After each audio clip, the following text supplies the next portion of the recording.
नमस्कार, मैं Subodh Kumar Singh. Ninth class polynomial chapter का ये लास्ट वीडियो बनाने जा रहा हूँ।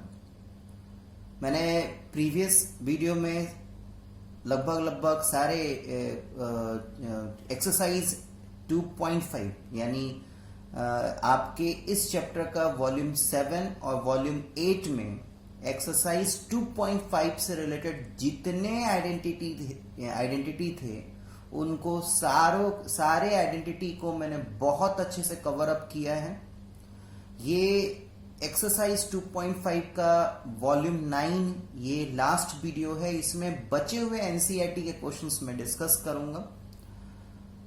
ठीक है बेटा, तो आइए एक एक करके डिस्कस करते हैं। जब आप सारा वॉल्यूम 7 और वॉल्यूम 8 के अकॉर्डिंगली जब पूरा असाइनमेंट सॉल्व कर देंगे और उस असाइनमेंट बेस्ड सारे एनसीईआरटी जब क्वेश्चन कंप्लीट कर लेंगे तो आप लोगों के जो बचे हुए क्वेश्चन होंगे वो इस तरीके के होंगे। जैसे 9th क्वेश्चन आपका नहीं बना है, मैंने उसमें डिस्कस किया है अभी तक। तो 9th क्वेश्चन में वेरीफाई करना है। वेरिफिकेशन एक बता देता हूं मैं, दूसरा आप लोग आराम से कर लेंगे, कोई बहुत बड़ी बात नहीं है। क्वेश्चन क्या है पहले उसको देखिए। क्वेश्चन में दिया है क्या कि आपको वेरीफाई करना है। क्या वेरीफाई करना है? X cube plus y cube is equals to x plus y into x square minus x y plus y square. ये आपको वेरीफाई करना है। तो आई थिंक कि आप लोग इस तरीके का वेरिफिकेशन प्रूफ वाले क्वेश्चन छोटे क्लास में किए होंगे। अगर ध्यान पे नहीं है तो मैं दोबारा से रिपीट कर दूं। इस तरीके का वेरिफिकेशन वाला क्वेश्चन अगर आता है, प्रूफ वाला क्वेश्चन अगर आता है, तो आपको आइदर एलएचएस लेना होता है और उसको सॉल्व करके आरएचएस के बराबर दिखाना होता है, नहीं तो आरएचएस लेके उसको सॉल्व करके एलएचएस के बराबर दिखाना होता है बेटा। प्रूफ वाले क्वेश्चन में हम करते क्या है कि हम बड़े वाले नंबर को, बड़े वाले चीज को लेते हैं, क्योंकि आपको पता है बड़े वाले चीज को काट कूट के छोटा बनाया जा सकता है, लेकिन छोटे चीज को आप ज्यादा एक्सपेंड नहीं कर सकते। तो मेरी बात क्लियर आपको समझ में आ रही होगी। यहां पे मैं आरएचएस लूंगा, उसको सॉल्व करूंगा और उसको एलएचएस के बराबर दिखाने की कोशिश करूंगा। ध्यान रखिएगा ये आपका आइडेंटिटी है, ठीक है, ये आप लोग पढ़ चुके हैं। अब कुछ बचे हुए एनसीईआरटी के क्वेश्चन सॉल्व करूंगा, उसमें इसी तरीके के वेरिफिकेशन वाले क्वेश्चन हम करेंगे। चले आगे बढ़े। तो मैं आरएचएस लूंगा। On taking RHS we have, on taking RHS we have, तो आरएचएस में मेरे पास है x plus y x square minus x y plus y square. ठीक है बेटा, बस छोटे क्लास में जैसे आप लोग को बताया गया है वही काम कीजिए। छोटे क्लास में क्या सिखाया गया है कि इस x को इस पूरे से मल्टीप्लाई करेंगे, प्लस प्लस साइन है तो प्लस, और फिर y को इस पूरे से मल्टीप्लाई करेंगे। तो वही काम मैं यहां पे कर रहा हूं। इंटू कीजिए तो ये हो जाएगा x cube minus x square y plus x y square. ये हो जाएगा x square y minus x y square plus y cube. तो आप देख पा रहे होंगे एक्स स्क्वायर वाई, ठीक है, एक्स स्क्वायर वाई कट जाएगा, एक्स वाई स्क्वायर कट जाएगा, minus x y square cut जाएगा, यानी आपके पास बचेगा x cube plus y cube. और यही आपको वेरीफाइड करना था, ये आपने वेरीफाइड इसको कर दिया। सेकेंड क्वेश्चन भी ऐसे ही बनेगा, बनाइएगा, मुझे पक्का विश्वास है कि आप लोग कर लेंगे। ठीक है, अब हम नेक्स्ट क्वेश्चन को लेते हैं। नेक्स्ट क्वेश्चन है आपका 11th क्वेश्चन। नेक्स्ट क्वेश्चन है आपका 11th क्वेश्चन। 11th क्वेश्चन जो है ना, मैं आपको बता दूं, 11th question is just reciprocal of question number 13 of assignment. इससे प्रीवियस वीडियोस में मैंने क्वेश्चन नंबर 13 असाइनमेंट का आपके साथ डिस्कस किया था, उसका जस्ट ये रेसिप्रोकल है। ठीक है, पहले तो मैं आपको क्वेश्चन बताता हूं कि क्वेश्चन क्या है। क्वेश्चन क्या है, आपके पास बुक है, आप पढ़ सकते हैं। Factorise 27x³ plus y cube plus z cube minus 9xyz। ठीक है। अब मैंने क्या कहा, मैंने बोला था आपको कि सबसे पहले बेटा आपको क्वेश्चन देख के ना आइडेंटिफाई करना पड़ेगा कि कौन सा फॉर्मूले पे ये जा रहा है। तो जैसा कि आप लोगों को ऑलरेडी मैं नोट्स प्रोवाइड कर चुका हूं और उसमें आप लोग के पास फॉर्मूले का लिस्ट था। आपको आप बहुत लोगों को याद भी हो गया होगा ये चीज। ठीक है, तो आपको फॉर्मूला आइडेंटिफाई करने आना चाहिए बेटा। तो जैसे मैंने आपको जो लिस्ट प्रोवाइड किया था, ठीक है, जो लिस्ट प्रोवाइड किया था, आई थिंक आपको विजिबल है। फॉर्मूला और क्वेश्चन दोनों विजिबल होने चाहिए। कैमरे का रेंज नहीं आ पा रहा है बेटा उतना। कैमरे का रेंज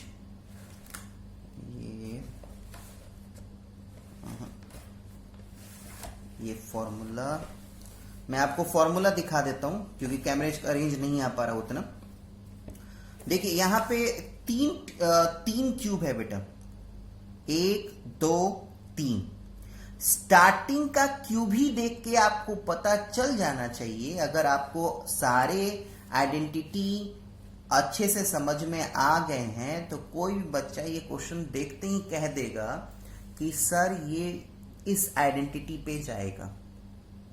तो सबसे पहले आपको करना क्या है, जैसे आपको आइडेंटिटी का पता चल जाए, आप उस आइडेंटिटी को पेंसिल से, मैं अभी रेड पेन से इसलिए लिख रहा हूं ताकि कैमरे में आपको विजिबल अच्छे से हो।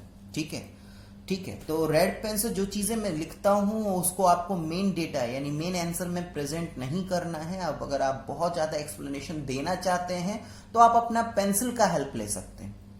तो जैसे ही आपको आइडेंटिटी का पता चल जाए, आप उस आइडेंटिटी को ना सफाई से पेंसिल के हेल्प से वहीं पे उसके ठीक नीचे लिख दीजिए, कोई प्रॉब्लम नहीं।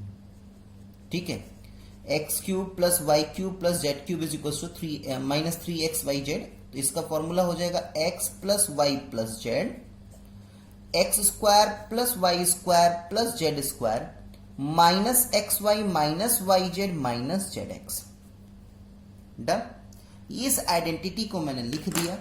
अब क्या करूंगा, अब मेरे पास ना बाबू ध्यान से देखिएगा, मेरे पास ये चीज है, मेरे पास ये चीज है। तो मैं क्या करूंगा, सबसे पहले इस चीज को इस फॉर्मेट में लाने की कोशिश करूंगा।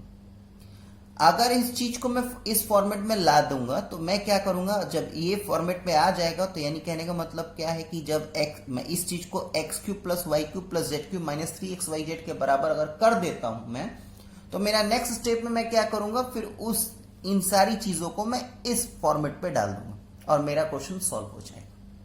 डन। क्वेश्चन नंबर 13 की जो मैं बात कर रहा था उसमें ये चीज आपको दिया हुआ था। ठीक है, और हमें इस फॉर्मेट में लाना था। यहां पे जस्ट उसका उल्टा है, हमें इस फॉर्मेट में दिया हुआ है, इस फॉर्मेट में लाना है। ठीक है, तो मेन बात है कि आपको आइडेंटिटी कितने अच्छे तरीके से आती है। अगर आइडेंटिटी अगर आपको याद है तो आपको कहीं भी प्रॉब्लम नहीं होगा। तो चलिए आगे बढ़ते हैं। क्या मैं 2x क्यूब को 3x क्यूब लिख सकता हूं, 3x plus 3x whole cube, y cube को y का होल क्यूब और z क्यूब को z का होल क्यूब लिख के माइनस 3x y z लिख दो। तो देखिए इस फॉर्मेट पे आ गया। मेरे पास x का वैल्यू क्या है, 3x। मेरे पास y का वैल्यू क्या है, x के पास से यहाँ पे y ही दिया हुआ है। मेरे पास z का वैल्यू क्या है, z, यहाँ पे 3 आ गया। x का वैल्यू मेरा 3x है, y और z ऑलरेडी उसी तरीके से जैसे आपने फॉर्मूले में पढ़ा है। अब इस फॉर्मेट में आपने ला दिया, अब इसको इस फॉर्मेट में पुट कर दीजिए, आपका आंसर आ जाएगा। तो नेक्स्ट स्टेप में मुझे क्या लिखना होता है, मुझे लिखना होगा 3x plus y plus Z. ध्यान रखिएगा x का वैल्यू मेरे पास यहाँ पे 3x है। नेक्स्ट मुझे लिखना होगा x स्क्वायर यानी 3x का होल स्क्वायर। नेक्स्ट स्टेप में मुझे क्या लिखना होगा, x स्क्वायर यानी 3x का whole square. Next y square और z स्क्वायर तो मैं वैसे ही लिख दूंगा, माइनस एक्स वाई यानी 3x into y, minus y z को ऐसे ही लिख दूं मैं, माइनस जेड एक्स यानी z इंटू 3x। अब इसको थोड़ा सा और सॉल्व कर दीजिए, आपका आंसर आ जाएगा। यानी ये आ जाएगा बेटा 3x plus y plus Z ये आ गया 9x square plus y square plus z square minus 3xy minus y z minus 3zx। ठीक है बेटा, तो इस तरीके से आप आराम से इसको सॉल्व कर पाएंगे। मेन बात है बेटा आइडेंटिटी। अगर आपको आइडेंटिटी पता है तो आप आराम से किसी भी क्वेश्चन को हैंडल आउट कर सकते हैं। तो सबसे पहले आप आइडेंटिटी याद कीजिए। नेक्स्ट ट्वेल्थ क्वेश्चन एनसीईआरटी का मेरे तरफ से बहुत इंपॉर्टेंट रखिएगा। ये हालांकि वेरिफिकेशन के क्वेश्चन अभी 9th भी था, लेकिन ये वेरिफिकेशन का क्वेश्चन बहुत ही ज्यादा इंपॉर्टेंट है और मैं आपको as a maths teacher suggest करूंगा कि इसको अच्छे से कीजिएगा, क्योंकि पेपर में आने का बिल्कुल पूरा चांस है, आपके स्कूल के पेपर में भी और आगे के फ्यूचर्स के पेपर में भी। ठीक है, पहले हम बात करते हैं ट्वेल्थ क्वेश्चन है क्या। ट्वेल्थ क्वेश्चन आपके पास है x cube plus y cube plus z cube minus 3xyz को मुझे इक्वल दिखाना है किसके, half x plus y plus z. Done. हाँ, इस और क्या है, और है आपका x माइनस वाई का square plus y minus z का square plus z minus x का स्क्वायर। मुझे ये इतना वेरीफाई करना है। मुझे वेरीफाई करना है क्या, ये फॉर्मूला ऑलरेडी आप पढ़ चुके हैं। मुझे वेरीफाई करना है कि ये जो है वो इसके इक्वल है। तो पहले मुझे जो बातें पता है उस चीज को मैं लिखूंगा। यहां पे मैं LHS लूंगा, ऑन टेकिंग LHS, क्योंकि यहां पे LHS को मैं जानता हूं। On taking LHS we have. ठीक है, तो मेरे पास क्या आ गया, x cube plus y cube plus z cube minus 3xyz। Done. X cube plus y cube minus 3xyz। Done.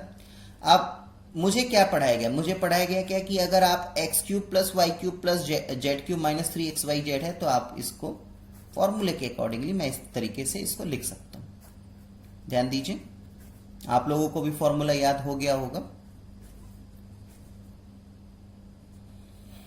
कुछ इस तरीके से लिख दिया मैंने। अब बात आती है बेटा इन चीजों को लाने की। तो इन चीजों को लाना है तो देखिए, वेरिफिकेशन जो क्वेश्चन होता है ना, वो इतना स्ट्रेट फॉरवर्ड नहीं होता। ठीक है, स्ट्रेट फॉरवर्ड तो होगा नहीं कि सिंपल सा फॉर्मूला पुट किया और आ गया। उसमें आपको अपना दिमाग लगाना पड़ेगा, और लगाइए, मैं तो कहूंगा कि लगाइए। क्यों? क्योंकि आगे के जो ट्राइंगल्स और कॉन्ग्रुएंसी चैप्टर हम पढ़ेंगे वहां पे आपको कोई ट्रिक काम नहीं करेगा। आपका अपना माइंड एक्सरसाइज कितना किया है, कितना आप माइंड लगा सकते हैं। नहीं तो अगर मैथ्स में टाइम नहीं दिया, मैथ्स को के क्वेश्चन में अगर अपना माइंड नहीं दिया, खुद के माइंड का एक्सरसाइज नहीं किया ना बेटा, तो अभी तो सारे चैप्टर्स लगभग समझ में आ रहे होंगे। आगे जैसे जैसे हम आगे बढ़ेंगे टफनेस बढ़ता जाएगा। तो माइंड का एक्सरसाइज कराइए। देखिए ध्यान से बात है कि अब मैं इसको लाने की कोशिश करूंगा। तो मुझे ज्यादा कुछ तो समझ में नहीं आ रहा। मुझे ये समझ में आ रहा है क्या कि यहाँ पे 2 है। तो नॉर्मल सी बात है कि अगर यहाँ पे 2 है और अगर मैं यहाँ पे 1/2 लिख देता हूं, तो मैथ्स में मेरे टीचर ने सिखाया कि बेटा कभी भी अगर किसी भी क्वांटिटी को किसी नंबर से डिवाइड करना, तो उतना ही क्वांटिटी को मल्टीप्लाई भी करना। ठीक है, विजिबल होगा, इसलिए मैं रेड पेन का यूज कर रहा हूं। मैंने क्या कहा, मैंने कहा क्या कि मेरे टीचर ने बोला कि लेट सपोज किया कि मेरे पास कोई एक्सप्रेशन है x प्लस वाई। प्रूफ करते वक्त मुझे जरूरत पड़ा, मैंने इसको 2 से डिवाइड कर दिया। अब 2 से डिवाइड कर दिया ना बेटा, तो आपको 2 से इसको मल्टीप्लाई भी करना पड़ेगा। ये रूल है मैथ्स का। ठीक है, यानी कहने का मतलब क्या है कि यहां पे मैं नेक्स्ट स्टेप क्या करने जाऊंगा, मैं नेक्स्ट स्टेप क्या करने जाऊंगा। रेड पेन को अवॉइड कीजिएगा, मैं सिर्फ समझाने के लिए लिख रहा हूं। यहां पे नेक्स्ट स्टेप में मुझे लिखना होगा on multiplying and dividing by 2 we get. दोनों मल्टीप्लाई और डिवाइड कर देंगे 2 से। तो मल्टीप्लाई और डिवाइड कर देंगे 2 से, तो हमारे पास क्या आ जाएगा, half x plus y plus z ठीक, into 2 into x square plus y square plus z square minus x y minus y z minus z x. ठीक है, अब देखिए मेरे पास इतना तो आ गया, ये जो चीज है ये वाला चीज तो आ गया। अब मुझे इन सारी चीजों से इसको लाना है, तो चेक इट आउट, आगे बढ़ते हैं। देखिए कैसे आएगा, यानी half x plus y plus z, इस 2 को मैं अंदर मल्टीप्लाई कर दूंगा और मेरे पास कोई ऑप्शन नहीं है। 2x square 2y square plus 2z square minus 2xy minus 2yz minus 2zx। और फर्दर सॉल्व कीजिए, सॉल्व करते रहिए जी। जो भी देखिए, प्रूफ वाले क्वेश्चन का कोई ट्रिक नहीं है। प्रूफ वाले क्वेश्चन का ट्रिक है कि जितना माइंड आपका काम कर रहा है वहां तक कैलकुलेशन कीजिए। ठीक है, वहां तक कैलकुलेशन कीजिए, ऑटोमेटिकली चीजें आने लगती हैं। इसमें कोई जड़ी बूटी नहीं है जिसको पीस के मैं आपको पिला दूं और आपको प्रूफ वाले क्वेश्चन सॉल्व करने आ जाएंगे। ये प्रूफ वाले क्वेश्चन आपके माइंड के एक्सरसाइज को मांगता है, आपके कंसंट्रेशन को मांगता है, आपका टाइम मांगता है। और मैथ्स तो बेटा टाइम तो देना पड़ेगा। मैथ्स इतना ऐसा सब्जेक्ट के जितना टाइम आप देंगे उतना इजी ये सब्जेक्ट बनेगा आपके लिए। ठीक है, आगे बढ़े। तो जैसे ही आगे हम चलते हैं तो हम देख पाएंगे क्या कि मैं 2x square plus 2y square ये आ गया। अब 2x स्क्वायर है तो मैं ऑब्वियसली इसको x square plus x square लिख सकता हूं। देखिए मैंने क्या बोला, स्ट्रेट फॉरवर्ड क्वेश्चन नहीं आएगा, वेरिफिकेशन में थोड़ा बहुत दिमाग लगाना पड़ेगा। 2y स्क्वायर को मैं y square plus y square लिख सकता हूं, 2z स्क्वायर को मैं z square plus z square लिख सकता हूं, और बाकी को मैंने वैसे ही लिख दिया minus 2xy minus 2yz minus 2zx।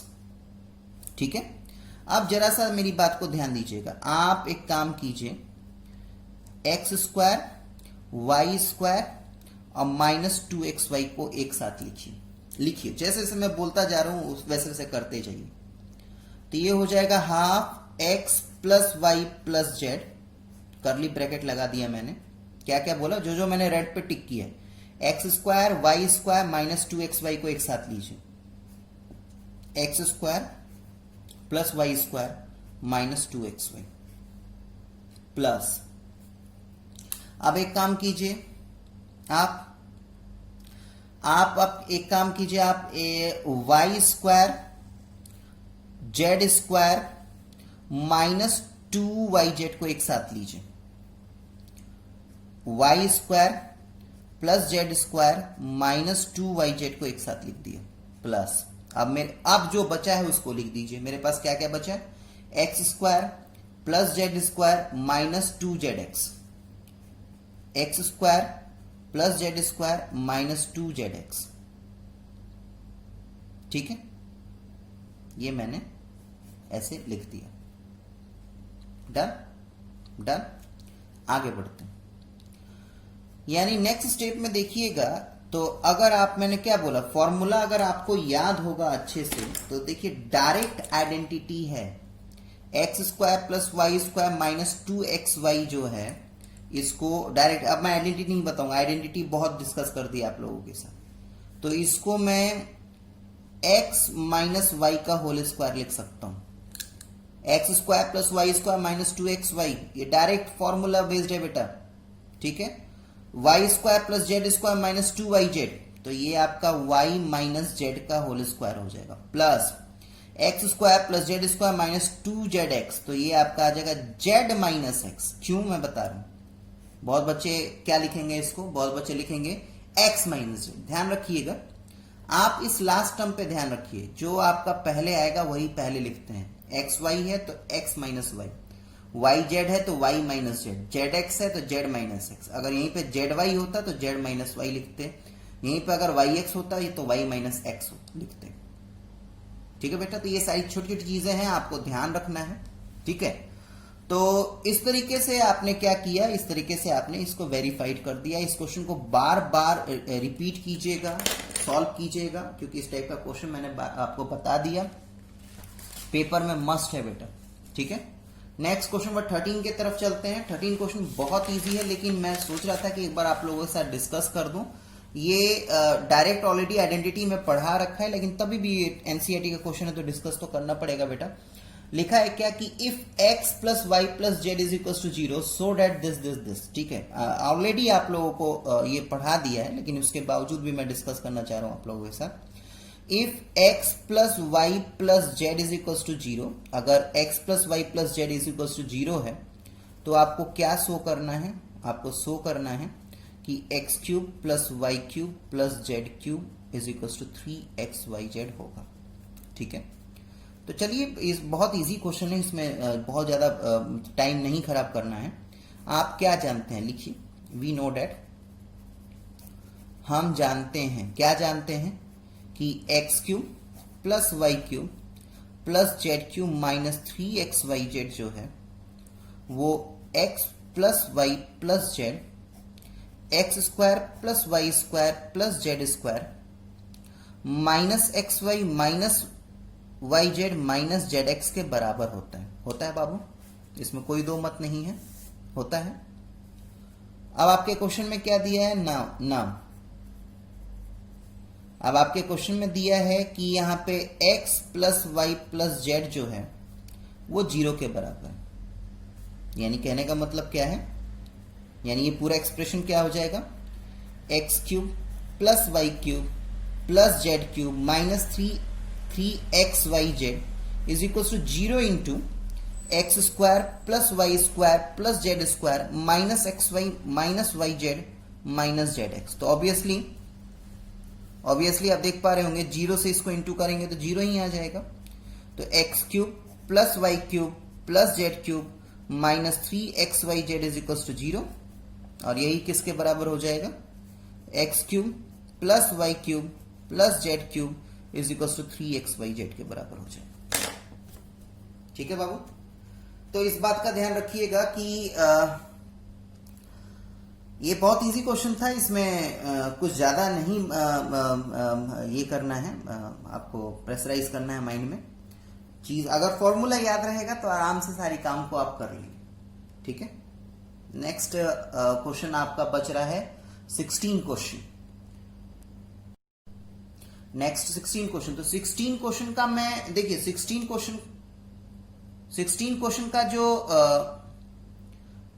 Question का जो बेटा वो है ना, क्या कहते हैं, फर्स्ट क्वेश्चन बहुत इजी है, लेकिन थोड़ा बहुत बच्चे वहां पे नादानी करेंगे, इसलिए मैं चाह रहा था कि दोनों क्वेश्चन को हम डिस्कस करें, ठीक है। तो दोनों क्वेश्चन को डिस्कस करेंगे। 16 का फर्स्ट वन क्या है?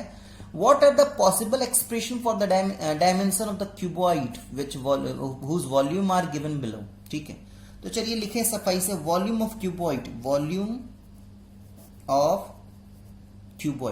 ऑफ क्यूबॉइड कितना दिया है बेटा? 3x square minus 12x। Volume of cuboid क्या पढ़ा है? L into b into h. ये बहुत इजी है। 3x स्क्वायर माइनस 12x में से क्या कॉमन निकाल सकते हैं हम? 3x कॉमन निकाल सकते हैं, तो अंदर में क्या बचेगा? x माइनस 4, ठीक है। ये डिस्कस इसलिए मैं कर रहा था कि बहुत जल्दी बहुत बच्चे करेंगे क्या, बहुत बच्चे इसको कहेंगे कि यहाँ पे तो दो ही टर्म है, ठीक है। दो टर्म है यानी L और B हो गया, तो H कहाँ गया? तो बहुत बच्चे अपना कलाकृति दिखाएंगे, वो कहेंगे H मेरा 0 है, जबकि उनको ये पता है कि अगर यहाँ पे मैं 0 इंटू कर दूं तो ये पूरा कहानी खत्म हो जाएगा, ठीक है बेटा। तो चीजों को जरा ध्यान से समझिए। L into b into h, इसको भी तो हम 3 इंटू एक्स माइनस 4 लिख सकते हैं। तो ये बातें ध्यान में रखनी है, ठीक है। तो इसलिए मैंने कहा कि ये क्वेश्चन को मैं डिस्कस करूंगा आप लोगों के साथ, ठीक है। तो यहाँ पे L का वैल्यू क्या है? यहाँ पे L का वैल्यू यहाँ पे आपका हो जाएगा 3, B का वैल्यू क्या हो जाएगा यहाँ पे x, और H का वैल्यू क्या हो जाएगा? x minus 4। मैंने आप लोगों को पहले ही बता दिया था कि जो मल्टीप्लीकेशन होता है वो कॉम्यूटेटिव नेचर का होता है। कॉम्यूटेटिव नेचर का मतलब, कहने का मतलब क्या है कि आप 2 इंटू 4 करें तब भी 8 आएगा, और 4 इंटू 2 करें तब भी 8 आएगा। इसलिए अभी जैसे कि मैंने बोल दिया कि L का वैल्यू 3 है और B का वैल्यू x है और H का वैल्यू x माइनस 4 है। अगर आपका इधर ये यानी ऐसा नहीं है, मतलब x माइनस 4 पहले लिख दिया या 3 बाद में लिख दिया, और वैल्यू चेंज करने मतलब वैल्यू में अगर अंतर आता है तो इसमें मिस्टेक नहीं है। अब अंतर आने का मतलब क्या है? आपका आंसर 3x x माइनस 4 आना चाहिए। अब 3x x माइनस 4 में से आप कोई सा भी l ले सकते हैं, कोई सा भी b ले सकते हैं, कोई सा भी h ले सकते हैं। इस वैल्यू में चेंज नहीं होना चाहिए, ठीक है, ये बात ध्यान में रखिएगा। नेक्स्ट लास्ट इस एनसीईआरटी का लास्ट एक्सरसाइज का ये क्वेश्चन है। अब क्या है इसमें, वॉल्यूम ऑफ क्यूबॉइड क्या दिया हुआ है, वॉल्यूम ऑफ क्यूबॉइड जो दिया हुआ है बाबू वो दिया है मेरा 12ky square plus 8ky minus 20k, 12ky square plus 8ky minus 20k। चले, तो वॉल्यूम ऑफ क्यूबॉइड क्या है, L into b into h. Volume of cuboid क्या है, L into b into h. Done. अब देखिए ये वाला जो क्वेश्चन है किसी आइडेंटिटी पे जाएगा नहीं, क्योंकि देखिए 12 किसी का स्क्वायर नहीं है, तो हम इसको स्क्वायर में तो लिख नहीं सकते, और ना ही यहाँ पे हम a माइनस बी का होल स्क्वायर का फॉर्मूला यूज कर सकते हैं, यानी डेट सिंपली मीन्स कि इसको हम स्प्लिटिंग मिडिल टर्म से हमें सॉल्व करना पड़ेगा। तो आइए अब जो रेड पेन से मैं जो चीजें लिख रहा हूं, जो रेड पेन से चीजें लिख रहा हूं वो सिर्फ समझने के लिए। मेरे पास फर्स्ट और लास्ट टर्म जो है वो क्या है, फर्स्ट और लास्ट टर्म जो मेरे पास है वो 12 इंटू माइनस 20 है, यानी 240 माइनस में, ठीक है। मैंने ऑलरेडी आपके साथ फैक्टर वाला कॉन्सेप्ट आपके साथ डिस्कस कर रखा है। ये मेथड भी आप एक बार देख लीजिए, हालांकि ये मेथड भी मैं आई थिंक इससे प्रीवियस वाला वॉल्यूम 8 में आपके साथ डिस्कस किया, उसी बेस पे मैं यहाँ पे दोबारा से कर रहा हूँ, ठीक है। दोबारा से समझिए, थोड़ा सा इजी होगा, अगर आपकी क्वांटिटी बड़ी है तो ये थोड़ा सा इजी होगा आपके लिए करना। तो 120, 260, 230, 215 और 35। अब मैंने क्या सिखाया था कि आपके पास क्या क्या आ गया, आपके पास ये 2 2 2 2 3 5, यानी आपको इन सारे नंबरों का दो ग्रुप बनाना है। क्या, इन सारे नंबरों का दो ग्रुप बनाना है, और वो दोनों ग्रुप को मल्टीप्लाई करके प्लस कीजिए या माइनस कीजिए, माइनस 240 आना चाहिए, ठीक है। एक बार दोबारा से सुनिए क्या करना है। आपको इन सारे नंबरों को दो ग्रुप में डालना है। क्या बोला मैंने, दो ग्रुप में डालना है। डन। और उस दो ग्रुप का मल्टीप्लाई करने पे जो दो रिजल्ट आएगा, जैसे कि इन कितने मेरे पास नंबर आ गया, 2 2 4 2 6, तो 6 मेरे पास नंबर है। 6 नंबरों के हेल्प से मैं दो ग्रुप बनाऊंगा, first group, second group. First group और सेकेंड ग्रुप का जो रिजल्ट आएगा, क्या जो रिजल्ट आएगा, फर्स्ट ग्रुप को मल्टीप्लाई करने पे ऑब्वियसली फर्स्ट रिजल्ट आएगा, और सेकेंड ग्रुप को मल्टीप्लाई करने पे ऑब्वियसली सेकेंड रिजल्ट आएगा। तो जो इनका रिजल्ट आएगा मल्टीप्लीकेशन के बाद, उनको मल्टीप्लाई करने पे 240 आ जाना चाहिए, माइनस 240। उन दोनों को मल्टीप्लाई करने पे जो रिजल्ट आएगा, इन ग्रुपों के नंबर को मल्टीप्लाई करके जो रिजल्ट आएगा, उनको मल्टीप्लाई करने पे 240 आना चाहिए, ठीक। और उनको जोड़ने या घटाने पे 8 आना चाहिए। Done, ready. दोबारा से रिपीट कर रहा हूं मैं, ध्यान से सुनिएगा। मैंने क्या कहा, मुझे इन 6 नंबरों के हेल्प से दो ग्रुप बनाने हैं, ठीक है। फर्स्ट ग्रुप बना लिया मैंने, सेकेंड ग्रुप बना लिया मैंने, ठीक है। अभी मैं वो करके दिखाऊंगा, जैसे कर ही लीजिए। क्या है, 2 2 जा 4, 4 2 जा 8, ठीक है। और अगर मैं 3 2 जा 6, 5 जा 30, तो ऑब्वियसली 30 में से 8 करूंगा तो 8 तो आएगा नहीं, 12 आएगा। तो चेक इट आउट कीजिए। अगर मैं 2 2 जा 4, अब 4 3 जा 12 लेता हूं, और इधर से 2 2 जा 4 और 4 5 जा 20, यानी एक ग्रुप मेरा बन जाएगा 2 इंटू 2 इंटू 3 का, और दूसरा ग्रुप आ जाएगा मेरा 2 इंटू 2 इंटू 5 का। ध्यान से समझिएगा, 6 नंबर के दो ग्रुप बना दिए मैंने। अब इनको मल्टीप्लाई कीजिए, तो इसको मल्टीप्लाई करने पे आएगा 12, इसको मल्टीप्लाई करने पे आएगा 20।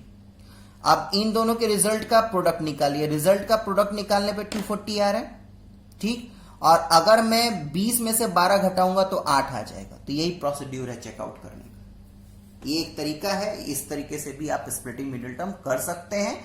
नहीं तो इससे प्रीवियस वाले वीडियो में जो मैंने आपको प्रोसेस बताया आप उसको भी उसको भी फॉलो अप कर सकते हैं। क्योंकि ये बड़े नंबर आते हैं तो ये थोड़ा हेल्पफुल होगा। आराम से आपको फैक्टराइज करना है। फैक्टराइज करने के बाद जो आपको नंबर मिलेगा उसके 2 ग्रुप बनाने हैं। 2 ग्रुप बनाने के बाद उसका प्रोडक्ट निकालना है। प्रोडक्ट जो निकलेगा, जो रिजल्ट है, उन दोनों रिजल्ट का प्रोडक्ट निकालने पे ये आना चाहिए और उन दोनों रिजल्ट को प्लस या माइनस करने पे आपका ये मिडिल टर्म आना चाहिए। अब मेरा 12 और 20 ऐसा ग्रुप मिल गया जिसमें मेरा ये काम हो जाएगा।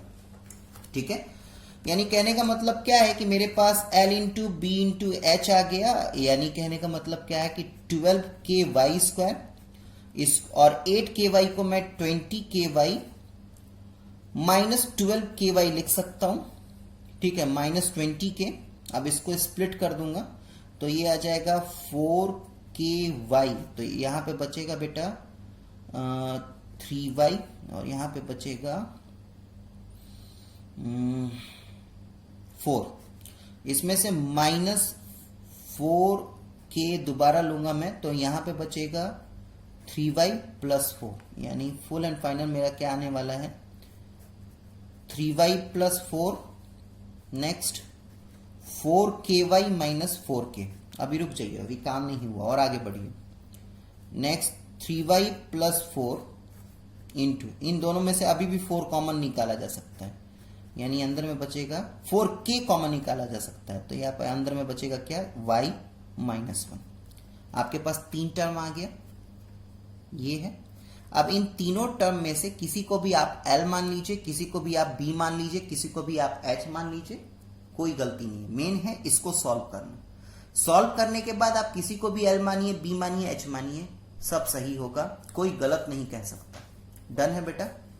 तो इस तरीके से यहाँ पे ये पूरा का पूरा चैप्टर ही खत्म हो गया और एक्सरसाइज 2.5 भी मैंने लगभग सारे असाइनमेंट्स के क्वेश्चन को और एनसीईआरटी के क्वेश्चन को आपके साथ डिस्कस किया बेटा। हाँ, उन क्वेश्चनों को मैंने अवॉइड किया है जो मुझे लगता है, क्योंकि बहुत डीपली पढ़ाया है तो थोड़ा बहुत तो आपको भी समझ में आ जाएगा और सिमिलर क्वेश्चंस आप भी सॉल्व कर देंगे। तो उन सिमिलर क्वेश्चंस को मैंने, वो एनसीईआरटी का हो या असाइनमेंट का हो, मैंने छोड़ दिया है। लेकिन आप आराम से पढ़ाई कीजिए। अगर डाउट होता है बेटा, अगर किसी भी तरीके का डाउट होता है तो मुझे पर्सनली आप कांटेक्ट करें, बताएं मुझे। तो ऐसा नहीं है कि मैं नेक्स्ट चैप्टर का, दूसरे चैप्टर का वीडियो बनाऊंगा तो मैथ्स का या फिजिक्स का, तो उसमें मैं आपके डाउट्स क्लियर नहीं करूंगा। कर दूंगा, आराम से कर दूंगा। मुझे किसी भी चीज का हेजिटेशन नहीं होता। मेन है पर्पस पढ़ाई करना। अब वो पढ़ाई कैसे भी आपको समझ में आना चाहिए। ऐसा कोई जरूरी नहीं है कि आपको मेरी बातें समझ में, आपको कुछ किसी भी चीज को, किसी भी यूट्यूबर को आप फॉलो अप कीजिए, बस पढ़िए। क्योंकि 9th और 10th क्लास का मैथ्स बहुत इंपॉर्टेंट है। आप फ्यूचर में 11th 12th में मैथ्स नहीं भी रखते हैं, कोई बात नहीं, लेकिन 9th 10th का मैथ्स बहुत अच्छे से पढ़िए। क्योंकि ये आगे के सिर्फ आपको पढ़ाई में ही नहीं, आप गवर्नमेंट जॉब की तैयारी में जब आप आगे बढ़ेंगे और उस समय जब आप पेपर देंगे तो उसमें बैंकिंग हो, रेलवे हो, डिफेंस हो, कुछ स्पेशल कंपटीशन को छोड़ के, मैं आईआईटी जेई की बात नहीं कर रहा, क्योंकि आईआईटी जेई में वो अलग स्पेशल ब्रांचेस हैं जिसमें इंजीनियर बनते हैं, नीट यानी डॉक्टर बनते हैं। तो उसमें तो बेटा स्पेशलाइजेशन डिग्री है, तो उसमें स्पेशल कुछ पढ़ाई करनी होती है। लेकिन जो गवर्नमेंट जॉब की बात कर रहा हूं मैं, रेलवे हो, डिफेंस हो, पुलिस फोर्स हो, बैंकिंग हो, इसमें 9th 10th से ऊपर का मैथ्स नहीं आता। तो अभी इसको पढ़ के सॉर्ट आउट कर देना। क्या ग्रेजुएशन में एक तो ग्रेजुएशन की पढ़ाई रहेगी और उस पर से ये 9th 10th का दोबारा मैथ्स रिपीट करो, और हो भी जाएगा लगभग। क्योंकि 10th पास करने के बाद 2 साल का, जब आप 11th 12th करेंगे तभी तो 3 साल बाद 3 साल में ग्रेजुएशन करेंगे। अब ग्रेजुएशन करने के बाद जब कंपटीशन में बैठेंगे तो ऑलमोस्ट आपका 5 साल हो जाएगा। तो अब अभी पढ़ लिया तो 5 साल बाद भी आप फ्रेश आउट कर सकते हैं। अभी नहीं पढ़ा तो वो 5 साल बाद दोबारा आपको पढ़ना पड़ेगा। तो आई होप सो कि आपको मेरी सारी बातें समझ में आई होंगी। और पढ़िए बेटा, ध्यान रखिए अपना। धन्यवाद।